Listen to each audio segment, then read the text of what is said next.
Assalamualaikum warahmatullahi wabarakatuh. Berjumpa lagi dengan saya, Dian Nistasari. Hari ini hari Jumat, tanggal 3 Maret 2023. Dan 1 jam yang lalu saya baru saja pulang lagi ke penginapan setelah mengurus kontrol bapak saya di salah satu rumah sakit swasta. Kemudian ada juga pemeriksaan USG, kemudian ada juga banyaklah urusan dari kita ngurus surat kontrolnya, dari pendaftarannya, kemudian mengambil obatnya, membayar di kasirnya. Sebenarnya kalau misalnya kita mau berobat ke rumah sakit, terutama kalau menggunakan BPJS, itu yang paling harus kita punyai itu adalah sabar.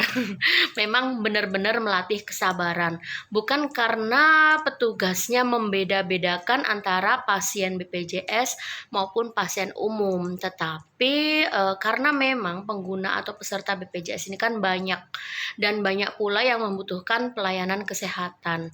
Karena itu tetap harus antri. Karena saya lihat juga tadi ada beberapa kejadian ya pasien marah-marah karena tidak sabar untuk menunggu. Sedangkan memang yang datang duluan itu juga banyak seperti itu teman-teman. Jadi ya itu tadi harus sabar. Dan yang kedua juga kita wajib tahu alur pelayanan di rumah sakit tersebut.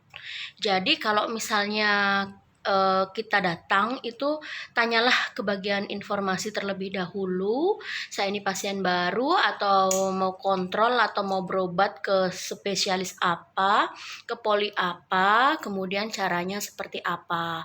Jangan hanya ikut-ikutan, misalnya orang antri di bagian pendaftaran, kita hanya ikut-ikutan antri saja tanpa kita tahu apakah memang benar alurnya seperti itu gitu. Dan berikut adalah tips dari saya selama saya menggunakan BPJS supaya kita tidak bolak-balik ngurus administrasi atau terkendala oleh administrasi dan tetap mendapatkan pelayanan sesuai dengan yang kita harapkan pada hari itu. Yang pertama, kalau kita menggunakan kartu BPJS, kita juga wajib untuk mengecek surat rujukan yang kita punya. Kalau misalnya dari paskes pertama, misal klinik atau puskesmas, langsung ke rumah sakit itu, maka kita wajib mengecek tanggal berlakunya surat rujukan tersebut. Tapi kalau misalnya dari paskes pertama, kemudian kita dirujuk ke rumah sakit A misalnya, kemudian dari rumah sakit A kita dirujuk ke rumah sakit B, kita wajib mengecek surat rujukan dari rumah sakit sebelum rumah sakit rujukan, tanggal berlakunya maksud saya. Dan biasanya kalau kita buat misalnya di tanggal 1 Januari 2023, maka itu akan berlaku sampai dengan 3 bulan berikutnya. Yaitu mungkin di 1 Januari berarti 1 April itu kita juga sudah harus membuat surat rujukan lagi gitu ya. Jadi 1 kali surat rujukan itu biasanya bisa kita gunakan selama 3 bulan. Kalau misalnya berobat kita itu berlanjut, yaitu misalnya tanggal 1 Januari kita kontrol ke rumah sakit tersebut.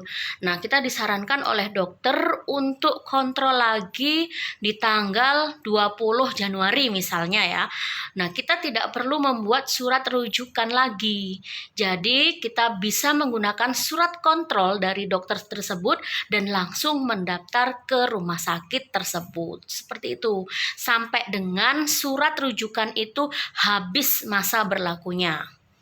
Ya, biasanya di surat rujukan itu ada tulisan surat rujukan berlaku sampai dengan tanggal. Tolong dicek itu dulu sebelum datang ke rumah sakit. Takutnya rumah sakitnya jauh dari rumah dan surat rujukannya habis. Jadi kita tidak bisa dilayani dulu karena harus memperbaharui surat rujukan tersebut.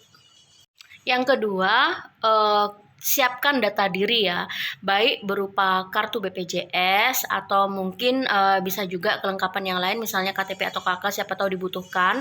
Tapi kalau untuk sekarang itu cukup kartu BPJS atau KTP saja sudah cukup, selain surat rujukan tersebut. Surat rujukan pun biasanya sudah online ya. Tapi kalau misalnya kita dibawain surat rujukan dari puskesmas atau rumah sakit, kita bawa saja, tidak apa-apa. Ini kalau untuk kunjungan pertama. Tapi kalau untuk kunjungan kedua, ketiga, dan selanjutnya, jangan lupa bawa surat kontrol yang diberikan oleh dokter spesialis sebelumnya ya. Jadi pada waktu kontrol sebelumnya itu kita kan biasanya diberi surat kontrol. Nah, itu kita bawa pada waktu kita mau kontrol lagi di kunjungan berikutnya. Jangan lupa. Setelah itu, ketika kita mendaftar di bagian pendaftaran, itu jangan lupa pasiennya juga ikut. Karena takutnya nanti bolak-balik menjemput pasiennya. Karena di pendaftaran itu selain diminta data diri, surat rujukan, juga diminta sidik jari dari pasien. Dan ini peraturan baru ya yang berlaku kayaknya mulai tahun kemarin itu sudah berlaku di semua rumah sakit. Setelah itu baru teman-teman ikuti alur yang ada di rumah sakit tersebut. Karena setiap rumah sakit mempunyai alur yang berbeda-beda. Tanyakan saja di bagian pendaftaran setelah selesai mendaftar ya. Habis ini saya kemana? Habis ini saya kemana? Jangan malu untuk bertanya. Daripada nanti teman-teman menunggu tidak jelas, lebih baik teman-teman bertanya. Oke? Dan tips terakhir yang ini pengalaman saya ya. Pengalaman saya bandingkan dengan pengalaman dari pasien lain yang ketika kita menunggu untuk berobat kita saling bercerita. Jadi kalau bapak saya itu kan dirujuk dari rumah sakit tipe D ke tipe C. Nah, di tipe D itu bapak saya sudah melakukan USG. Kemudian hasil dari pemeriksaan juga sudah keluar, baru dibawa ke rumah sakit tipe C yang letaknya ada di luar daerah. Nah, di situ karena sudah ada hasil pemeriksaan dari rumah sakit sebelumnya, jadi tinggal menunggu jadwal operasi karena dokter sudah bisa membaca hasil dari USG yang sudah kita dapatkan.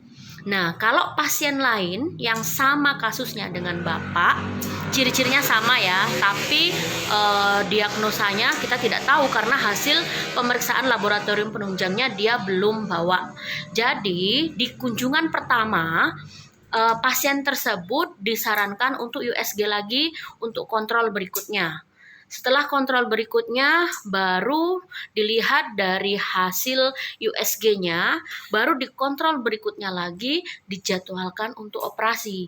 Jadi lebih lama lagi. Saya sarankan kalau misalnya rumah sakit itu jauh dari tempat teman-teman, maka bawalah semua hasil tes laboratorium atau ronsen atau apapun yang kita dapatkan di rumah sakit rujukan pertama ya.